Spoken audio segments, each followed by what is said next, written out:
This channel does not promote any violent, harmful, or illegal activities. All content provided by this channel is meant for an educational purpose only. খেলতে খেলতে হাত লেগে যায় ছোট্ট একটা পাথরে।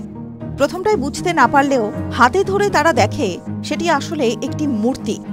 একটু অবাক হয় দুই ছাত্রী। সঙ্গে সঙ্গে শিক্ষিকাদের দেখাতে ছোটে তারা। খবর যায় পুরাতত্ত্ব বিভাগে। ঐতিহাসিক গুরুত্ব বুঝতে পুরাতত্ত্ববিদরাও হাজির হন স্কুলে। হুগলির ব্যান্ডেলের বিক্রমনগর হরনাথ নিরোধা সুন্দরী ঘোষ উচ্চ বিদ্যালয়ের ঘটনা। গত 17 জানুয়ারি স্কুলের ভিতর সাইকেল স্ট্যান্ড বানানোর জন্য মাটি খোঁড়া হয়। সেই মাটি স্কুলের মাঠের কোণে জড়ো করা ছিল। ক্লাস 9-এর দুই ছাত্রী জ্যোতি মণ্ডল এবং মোহিনী সরকার খেলার সময় ওই মূর্তিটি দেখতে পায়। স্কুলের ভূগোলের শিক্ষিকা সংঘমিত্রা বালিত ও ইংরেজি শিক্ষিকা বরুণা চট্টোপাধ্যায়ের কাছে মূর্তিটি নিয়ে যায়। শিক্ষিকারা বুঝতে পারেন এর ঐতিহাসিক গুরুত্ব অপরিসীম। স্কুলের প্রধান শিক্ষক সৈকত দাস বলেন, এখানে যক্ষের বৈশিষ্ট্য আছে এবং অনেকাংশে এটা বিষ্ণুর যে পরবর্তীকালে যে বিষ্ণুর যে আমরা দেখতে পাচ্ছি যে সমস্ত স্ট্যাচু, সেই তারও কিছু লক্ষণ বৈশিষ্ট্য আমরা দেখতে পাচ্ছি। তো এইটা একটা অত্যন্ত গুরুত্বপূর্ণ আবিষ্কার। এটা এই আবিষ্কারের মূল কারিগরি বলতে পারেন আমাদের এই দুই ছাত্রী। তোমরা এসে একটু দাঁড়াও সামনের দিকে। তোমাদের দুজনের নাম বলো।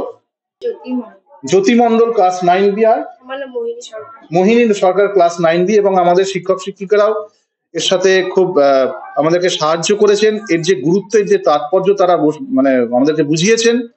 বিশেষ করে আমাদের বরুণা ম্যাডাম, সংঘমিত্রা ম্যাডাম এবং সর্বোপরি আমাদের বিশ্বরূপ বাবু তো মূল ঐতিহাসিক দিকটা এবং এর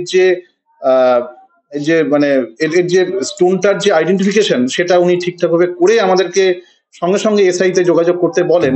স্কুলের ইতিহাসের শিক্ষক বিশ্বরূপ দে পুরাতত্ত্ব নিয়ে চর্চা করেন। তিনি গুগল ঘেঁটে যা তথ্য পান তাতে দেখা যায় এই মূর্তি গুপ্ত যুগের হতে পারে। তার কথা মতো পুরাতত্ত্ব বিভাগের সঙ্গে যোগাযোগ করা হয়েছে, মূর্তির ছবিও পাঠানো হয়েছে। পুরাতত্ত্ব বিভাগও জানিয়েছে ওই মূর্তির ঐতিহাসিক মূল্য অনেক। খুব গোপনীয়তার সঙ্গে একে রক্ষা করতে হবে বলেও জানিয়ে দেওয়া হয়েছে। স্কুল কর্তৃপক্ষ মূর্তিটি স্কুলে রাখার ঝুঁকি নিতে পারেনি। এর আগে দুবার চুরি হয়েছে স্কুলে, তাই মূর্তিটি আপাতত সেফ ভল্টে রাখা হয়েছে। পুরাতত্ত্ব বিভাগের কলকাতা দপ্তর থেকে অ্যাসিস্ট্যান্ট সুপারিনটেন্ডেন্ট আর্কিওলজিস্ট কলকাতা সার্কেলের ডক্টর সঞ্জয় পণ্ডা এবং টেকনিশিয়ান প্রদীপ কর হরনাথ স্কুলে যান। তারা মূর্তিটি খুঁটিয়ে পরীক্ষা করেন। যে জায়গা থেকে মূর্তিটি উদ্ধার করা হয়েছে সেই জায়গা ঘুরে দেখেন তারা। আর্কিওলজিস্ট জানিয়েছেন এটি প্রায় 1000 বছর আগের মূর্তি হতে পারে। দাঁড়িয়ে থাকা একটি বিষ্ণুর মূর্তি এটি। চুচুড়া এলাকায় গঙ্গার গতিপথ এই এলাকার খুব কাছ দিয়ে ছিল বলে জানা যায়। তারা আরও জানান এরকম অনেক মূর্তি 24 পরগনায় বিভিন্ন সময় পাওয়া গিয়েছে।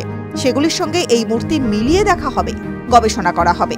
তারপর মূর্তির সময়কাল জানা যাবে। বেলে পাথরের বিষ্ণু মূর্তি বহুমূল্যের বলে জানিয়েছেন আর্কিওলজিক্যাল সার্ভে অফ ইন্ডিয়ার আধিকারিক। স্কুলের ভিতর থেকে এই ধরনের একটি ঐতিহাসিক নিদর্শন উদ্ধারে উচ্ছ্বসিত পড়ুয়া থেকে শিক্ষক শিক্ষিকারা। TV9 Bangla digital.